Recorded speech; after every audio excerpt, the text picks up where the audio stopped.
Hello, everyone, and welcome back to the Unheated podcast, which is a podcast by Thea Ventures, an Indian early stage climate tech fund. We're really excited to have Janet here from FootprintLab to be with us today to discuss her work in carbon accounting and in the climate space. And she's based in Australia, so we're really excited to hear about what her views are on the space. So a little bit of background about FootprintLab. It's a company dedicated to integrating accurate, transparent environmental data into financial workflows, enabling businesses and individuals to take meaningful climate action. Their data is developed in collaboration with the University of Sydney and University of New South Wales, and is globally recognized and used by organizations like the Australian Government's Climate Active Program. It embeds environmental insights into financial accounting, procurement systems, and fintech applications and investment platforms. And Footprint Lab empowers global organizations to make informed, sustainable decisions, as their vision is to make the environmental footprint of every transaction visible, driving a world where financial decisions also contribute to positive environmental impact. And I'd love to share a little bit of background about Janet. So Janet holds a Bachelors and Masters degree in environmental engineering from UNSW Sydney and a PhD from the University of Sydney, where she focused on carbon footprints in fintech. She's also a 2022 Ada Lovelace Medal winner for outstanding engineering. She has extensive experience working with organizations like UNIDO and the UN Environment Program, and has served as an economic affairs officer specializing in circular economy and sustainability. In addition to mentoring and advising various organizations, she founded Footprint Lab in April 2022 to drive carbon reduction and sustainable solutions. So welcome again, Janet. Super delighted to have you here with us. Thank you very much, Priya. Wonderful. So as we dive into this conversation, I'd love to kick us off with the first question that we had from our side, which was about your journey. So you've had a remarkable journey from working with global organizations like the UN to founding Footprint Lab. What inspired you to take that leap into entrepreneurship? And perhaps you could give us a little bit of an overview of what Footprint Lab does and the kind of problem that you're solving. Yeah, great. Well, I started my professional life as an engineering graduate. So straight away, I've been obsessed about solutions to problems within constraints, just what engineering trains you to do. And what I've gone into through my time at the UN is really focused on sustainability. Where do we find those solutions to the problems within the constraints? And so that's always been my, I guess, true north. And the reason I've started Footprint Lab is because I kept seeing all these incredible solutions in sustainability, and a lot of them you've already had on your podcast. They're often entrepreneurs that are coming up with interesting and useful solutions, but when they hit the market, many times they don't scale, and that is such a shame. And so Footprint Lab, really the end goal is to drive demand for climate solutions by making the carbon footprint, any footprint, visible to anyone who's making a purchase. So at least they know what their purchase or their investment or their loan is actually supporting, not just directly, but the entire supply chain. So that's what Footprint Lab is all about. The way that when I actually made that leap was when I was looking at how we have been looking for solutions for sustainability in the UN over time. It's always been very data driven. We're spoilt for data that we use, and that helps us understand, okay, for a given country, where does it stand on all these metrics and where are the hotspots?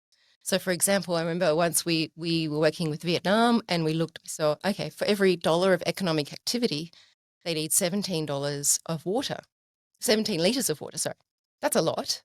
And it's a lot more than neighbouring countries. So that was a really good data-driven nudge to go into looking at water efficiency in different sectors in Vietnam. But all of that data that we had that was supporting public efforts on sustainability, and especially the multilateral world, it's such a slow burn. It goes through so many steps before you can actually see an impact. Whereas if you work in climate change long enough, and Thea Ventures knows this, it's money that drives climate change. And it's the way we spend, lend and invest that ultimately decides which of those amazing solutions will reach a receptive market, which ones are going to scale, and which ones will go away. So if you always know the carbon footprint of what you're spending as a company, let's say, then you might see some big numbers, like we saw water footprint for Vietnam, and then you might actually look at alternatives there, and that's where those other solutions that come up on your podcast and are all over the world, then they could have more of a ready market. Got it. No, thank you so much for that excellent overview. So, what one of the things we think about as a climate tech fund is really about how and why should we be measuring carbon emissions, right? What is the sort of main objective? Why should we be looking at carbon footprints at all? Should we just be regulating energy companies that are emitting carbon and looking at maybe penalties or taxes on them? What is the sort of real, I would say, ROI or return on investment for going into all this effort and trouble on actually building an analysis around carbon footprints? Would Yeah, love to have your view on that. it's it's been interesting to work in this field for so long, more than 20 years now, and to see this evolution. So if we had taken action in the 90s, let's say, then by all means, we could have just focused on forestry and energy sector practices and made a lot of headway in mitigating climate change. But we've gone beyond that, and so it needs to be a much more comprehensive effort. That's the one thing. So now it has to involve everyone that's downstream from those high emitting sectors to send that signal back up and to say, okay, well, now I would like to choose companies within your sector, potentially your competitors, that are less of a problem, right? And it's that this is because we've learned over time that it really is financial decisions that turn the dial. So we need to win a lot faster to actually win. They say in climate change, winning slowly is the same as losing.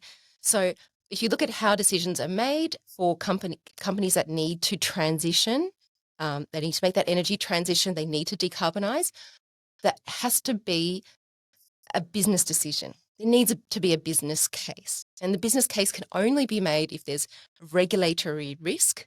So if the government has put in a strong policy that they need to adhere to, let's say like ozone depleting substances, they would just banned. That is a strong regulatory action. Or it's that the market is favouring companies that are transitioning or decarbonising. And so by focusing on the carbon footprint, we're looking at the downstream customers, the customers of customers, and so on. If they send the signal, we're putting our money to low carbon solutions, then that can justify senior leadership in a company to then make those investments. There'll be some transition risk for them as they switch over practices, but they need to see that from the market, that there is response, at least in the absence of, ozone depleting substance level, what those kinds of restrictions, which are very far off in the future. And on that point, Janet, so you mentioned, companies have to be willing to share their data in order to make these decisions. What are some of the challenges that you found with companies who they may be capturing certain amounts of data? There's obviously scope one, scope two, and scope three. Scope three being the most, challenging one to actually be able to track down because it's your suppliers, your vendors, etc. How do you work with companies to, retrieve that data? And have you seen some, are there sort of any pathways that are easier to get that data and any particular points of contact within these companies that Yeah. are developing now that have more robust forms of collection? Well, it's the carbon footprint data, the scope 3 data, it is difficult to get, but that's where FootprintLab is filling that gap. So today, yesterday, 2 years ago, it was already possible to know the carbon footprint of everything everywhere with time series. So you can know a lot actually at the moment. Um, the the gap I think is resolution of the data. So there's a bit of a hierarchy. In the future, we're going to know the carbon footprint of everything. a bangle, a phone, everything. You'll have that product or service level activity carbon footprint. There's no doubt in my mind, and you already see that coming for apparel with digital product passports. But until then, we need to move down the data hierarchy so we can, if you have company level emissions data, so let's say you're buying from H&M or Apple, you could then use the company level emissions, even if they're not at the product level. And if you don't have that data, or if they haven't listed that data, then you can revert to our spend-based data or literature that's been peer-reviewed in some way. So you can you start with the foundations, where something like what Footprint Lab has, billions of data points, then a number for everything. And then when you have it for the company or product level, you switch up to that. You would supersede it then. So it's very simple. And okay, there is a question though on, would a company disclose it? Now, what if it's a bad number, and the company's not, there's a bit of a journey before it can decarbonize, or it's just not feasible for them right now. They're having some difficulty. And that's where mandatory disclosures come in. And that is what has been introduced in Australia, in India, in Singapore. And that's where it is required so that everyone is on an equal playing field.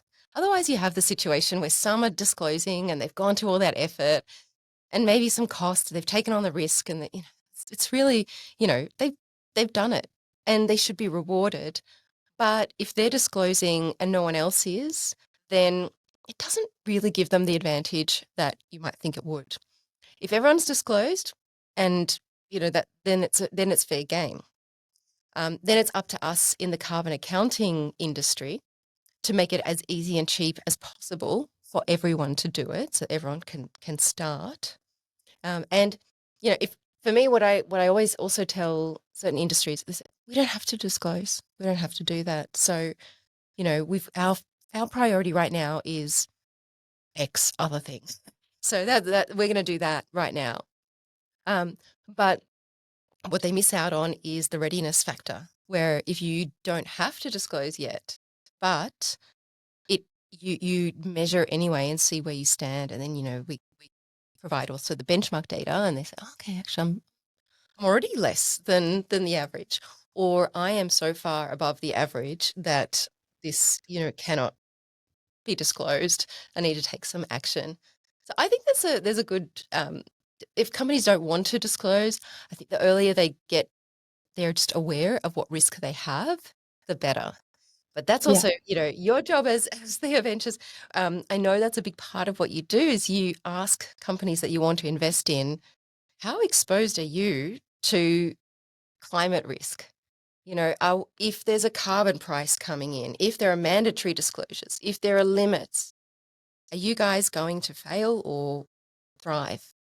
And so it's not only government, it's now also the money. Like I said, it's always the money, where you spend, lend or invest. So Yeah. companies will do it if it's in their interest, and the earlier they start, the better. And I should say, look, I'd be remiss to not say there are efforts to then make all of this transparent. So there's the Partnership for Action on Climate Transparency, PACT, which is aiming for harmonizing and collating any carbon footprint data that's available so that we all can access it and we can achieve that product or company level resolution that we need. Yeah, absolutely. And that, is really sort of the cornerstone of the work you do and making it super valuable to all your customers, is having that, uniform data set and that the sort of very strong adherence to transparency and quality. And one other question that I had, thinking about customers and their or clients or large corporations and their willingness to participate in this exercise, do you see certain sectors as being more willing than others, perhaps with their participation or, kind of sharing capabilities and wanting to convert into becoming more of a net zero mandate? Well, there's the ones that have to. So right now, the finance sector is really at the front line. So banks need to disclose their financed assets. Then also it's the energy sector. There's also a lot of pressure there, a lot of requirements there to report. So those are the two. And then I would say like any kind of green solutions, they're ready to do that. Had really good discussions with a plant-based milk company that wanted to measure, are our products, do they have a disproportionately enormous climate benefit to others? Then we would like to actually report that. Uh, the others are then also those selling to institutional buyers that have sustainable procurement guidelines. So, it depends how rigorously they adopt them. But I know in India, the Indian Railways has sustainable procurement guidelines. The Australian government is doing that. So that's actually SDG 12.6. I think every country should be moving towards sustainable procurement policies to provide that market nudge for disclosure and lower carbon products and services. Lastly, it's the global supply chains. Right now, apparel is really big. It's under the spotlight, you know, fast fashion and all the waste and pollution and carbon footprint. And so there, I see a lot more willingness to engage, because if you can't do it, then you may also miss out on export opportunities to, as H&M and Levi's, they have carbon footprint requirements for suppliers, but also, CBAM in Europe, they've also flagged that we need to know the carbon footprint of things coming in, and you actually need to adjust it. Just another nice word for tax. No one likes the T word. So it's companies that are in those supply chains that are selling to large customers, or are required for either way to disclose. Understood. Understood. No, that's super helpful and good. I think we have a very similar sort of set of companies also in India in terms of the industry requirements. So I'd be curious to see how we can, play this out in the future in emerging markets as well. And curious to understand, that when you're building your data, it's built in collaboration with the University of Sydney and UNSW. Could you share more about, how that works in terms of the sort of mindsets of working with the university? How do you work with scientists? What are sort of some of the methodologies that you seek, from these university labs, and how does that help to play into and improve some of these the methodologies of measurement as you work on the academic front? Yeah, well, it's quite interesting. I mean, my work at the UN was often involving work with academia, and there is so much value there that's still latent. In my case, I just saw all of this data, available. It's been available for decades, actually. And then you hear the market saying, "Oh, there's not enough data about Scope 3 emissions." So that's where there are so many equivalents for that in so many domains. So commercializing research is really, it's so untapped, I think, compared to what it could be, at least. So my experience with the universities, they were suppliers to the UN. So I was a user of the data.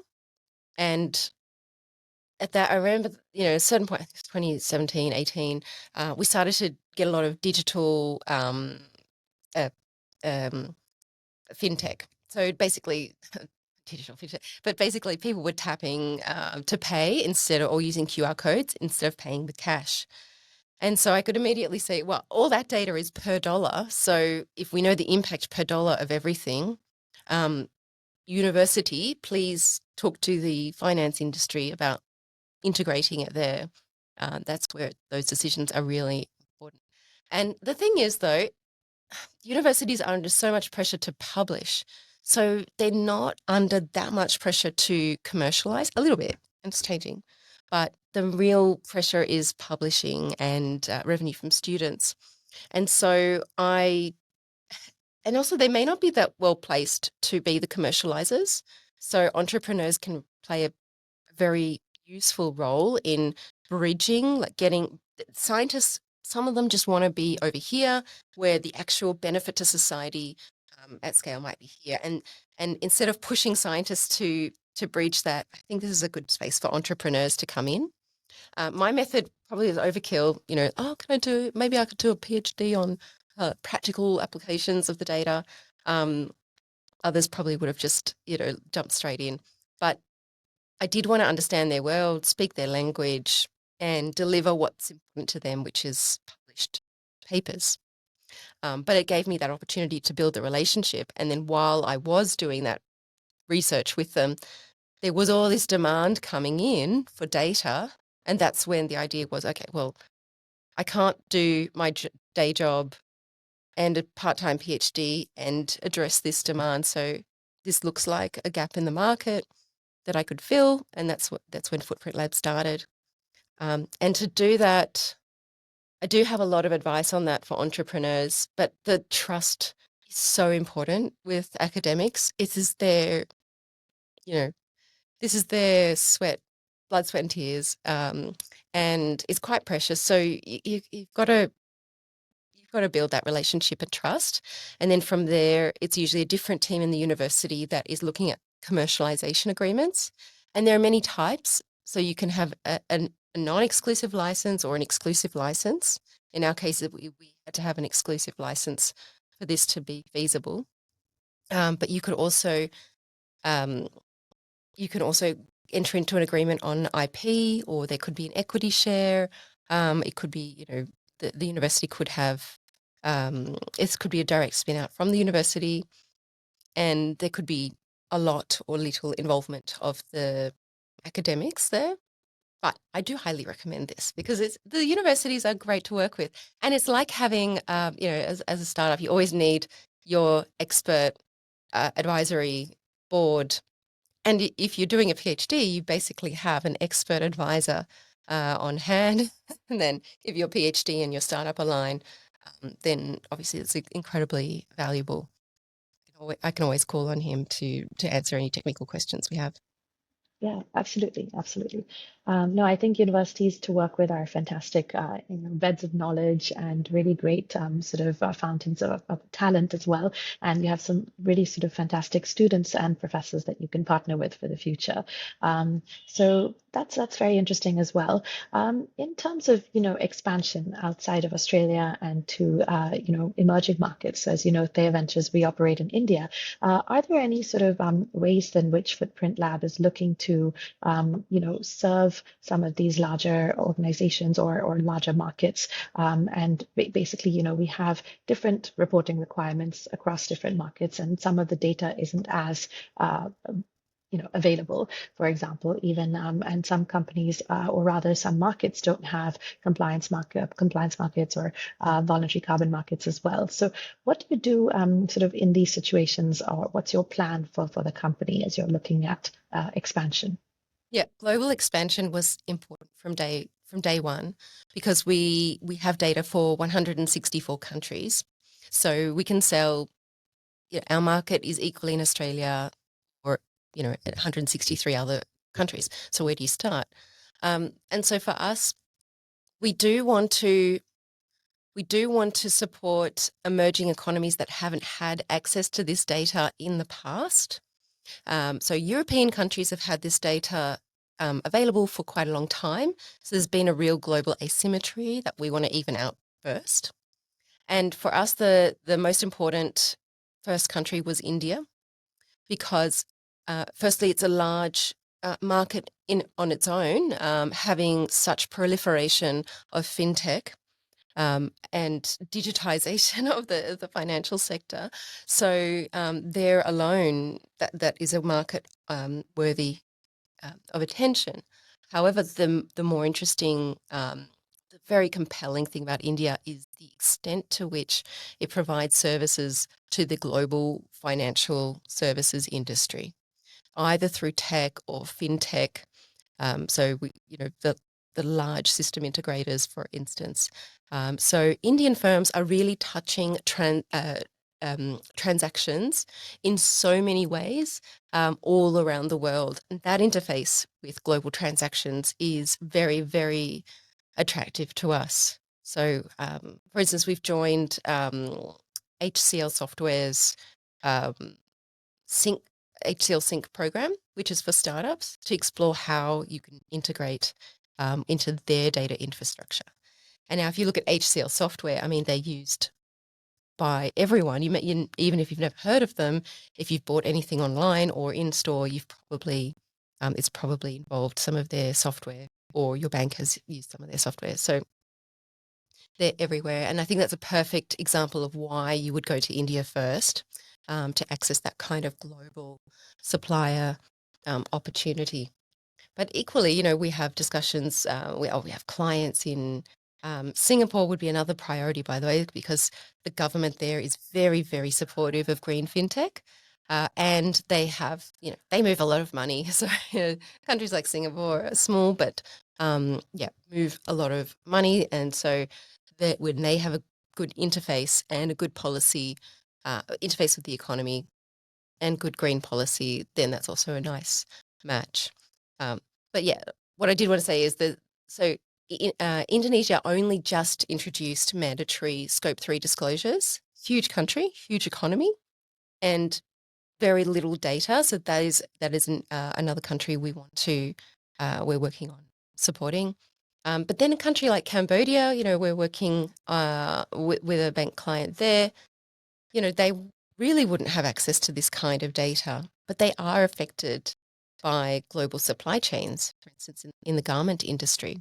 So that is important to us because climate policies and mandatory disclosures, they shouldn't be inadvertently excluding SMEs in emerging economies from economic opportunities. And so we want to help bridge that gap as well and prevent that. No, absolutely. And that actually was leading me to my next question, which is about the sort of developed economies versus the developing ones. So thinking about how, obviously we have carbon offsets and we have that entire market around voluntary carbon markets, which has come under a lot of scrutiny in the past year or so with companies that want to offset their footprint by looking at nature-based solutions, etc., which is absolutely fine. But there are instances of reporting issues, transparency issues that take place by project developers, which is not entirely verifiable. And so you're paying for offsets that are not necessarily causing any carbon alleviation from the air onto the soil. That's one piece. The other piece is outsourcing emissions to countries where you have weaker reporting requirements. How do you see this kind of playing out in terms of the tension between survival over sustainability? A lot of these emerging economies might prioritize basically having revenues and having a strong bottom line, etc., and not wanting to have an additional reporting framework that's sort of given to them and mandated. Yeah. Well, it has to be linked to economic sustainability for it to work. Otherwise, we're relying on goodwill alone, which it'll just be too slow if effective at all. So it really there has to be a business case, and that is really a government issue. But international supply chains, they can make a difference in the absence of policy. So wherever they're sourcing their textiles or garments, for instance, they can require some sustainability measures from anywhere. So, and then in turn, that becomes a business case for those countries. So I was learning, for instance, that in Vietnam, that 30% of exports to the garment sector had dropped or had fallen off and gone, I think, to Bangladesh because they couldn't meet the ESG disclosure or target requirements. So it started to be an economic imperative rather than an environmental one, even in a country that is still growing economically. So it has to work like that. But on the other side, the solution space. So I understand. As a small business myself, every dollar, especially in the early days, matters. So I get it, and that's why it's super important for us to make it as cheap as possible while still being credible. In my opinion, is the case we have in with the bank in Cambodia. I think that every bank should be doing this for their SMEs. So it's just a standard part of your bank statement. And you just take a number from FootprintLab or another scientifically defensible number, and you just we give the carbon footprint per dollar in given sectors or products. So the banks already know what you're spending money on if it's a merchant, and they can categorize it already. We make the data in a way that fits with that. So if banks just add it to those uh, transaction summaries, then every SME would have it automatically. And then those solutions, the carbon markets, it's not my field specifically. I've always been on the more industrial side of environmental sustainability, but this is still a nascent field. It's bound to have a few wrinkles, and which is such a pity. But I don't think I think it's just a matter of time before they are verified. And again, what we do. The hope is that if someone can measure their carbon footprint, some of those people making those decisions, or companies or governments or institutions, will take some action to reduce it. And that would then create a pipeline to those carbon markets. And just the scale is out of this world. With PayU, this is public, so I can talk about it, but with PayU, we did some calculations, and we found that even if a fraction of people making payments through PayU took action, they could mitigate carbon emissions equivalent to the size of a small country like Fiji. So that's just one use case in one company in one country could have that impact. So the larger scale we can go with our data, then the numbers really add up quickly, and then we get closer to the level of carbon action that we need. Absolutely, absolutely. No, this makes so much sense actually, and I think it's a very rewarding exercise for these companies and emerging markets to move towards this as a long-term, benefit. And as you said, it's not a huge amount of sort of excessive paperwork for them because your solution makes it very seamless. So that's very encouraging to see that. And as we think about the future, as we are sort of thinking about FootprintLab and the kind of goals and objectives you have for the next 5 years, for example, where do you see sort of this solution, being marketed to? How do you sort of think about deepening some of the sort of data and accuracy? We talked a little bit about expansion into new markets, or perhaps even embedding further into financial systems. Is there sort of a natural ceiling to this model? How do you sort of see it moving forward? Yeah, well, actually, only the tiniest fraction of the data that we have is actually used. So we have the scope 3 emissions per dollar of every sector in every country, but equally we have a large amount of other metrics that could address other societal priorities. So the next one that I see coming is nature. So everything that has been done for carbon footprints can then be done for land and biodiversity footprints. So we already have all of the data in the same structure for land, biodiversity. We have it for water use. We have it for energy use. We have it for labor. That's the other one. I think human capital and nature are the two next priorities. We have it for gender. And then the strategic one that I'm quite interested in putting out there more is the raw material footprint, which is the indicator for SDG 8 and 12. And it's basically the amount of raw materials, the massive raw materials you take out of the environment, agriculture, forestry, fishery, mining per dollar, or in total. But let's just say it's per dollar. And there we have disaggregation into all types of materials. So if you want to know, if you're thinking about biodiversity and nature risks, you could look at, okay, what's my palm oil extraction, or other raw commodities that are known to have a big impact on biodiversity. That's, I think, an interesting domain. And then the next even bigger opportunity is for that is the supply chain risk assessment.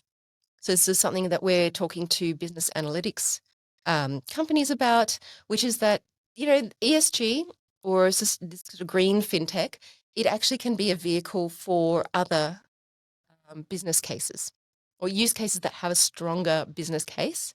So, for instance, if you look at the Boston Consulting Group has released a series of briefs about the mineral shortage that's coming up. So, when you open a mine, if you need nickel, for instance, you can't just open a mine tomorrow and get more nickel. We know how much is in production for the next 10 years.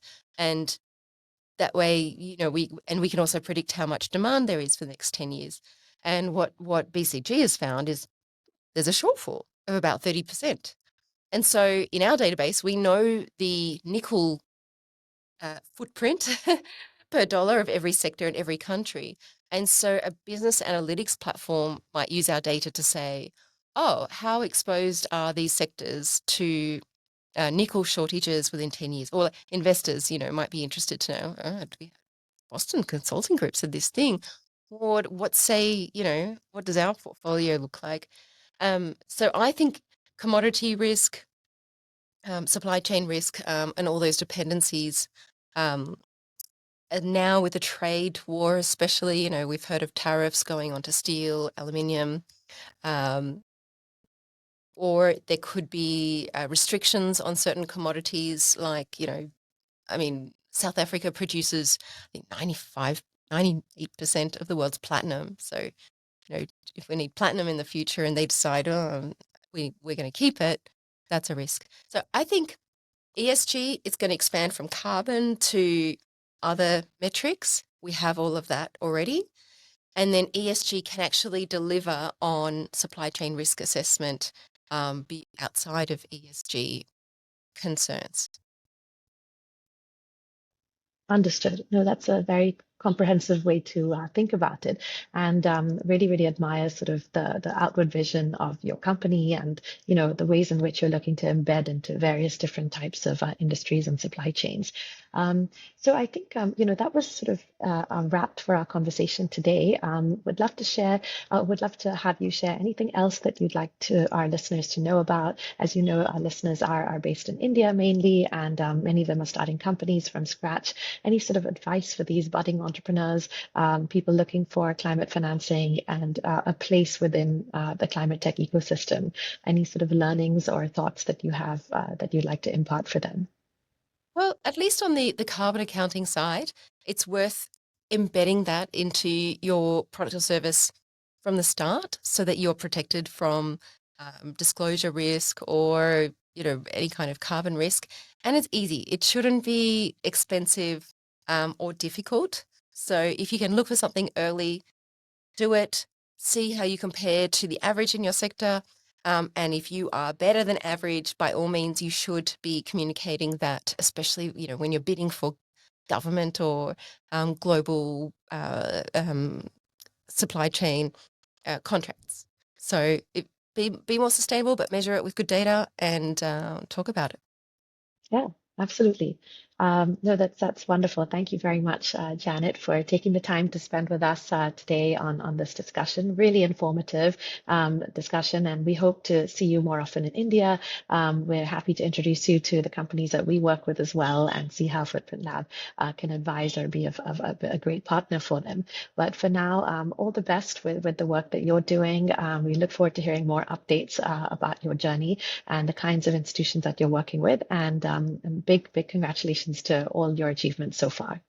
Thank you, Priya. It's been really a pleasure to be here. Everyone. Thank you. Have a good day. Thank you. Bye All bye. right. Bye, everyone.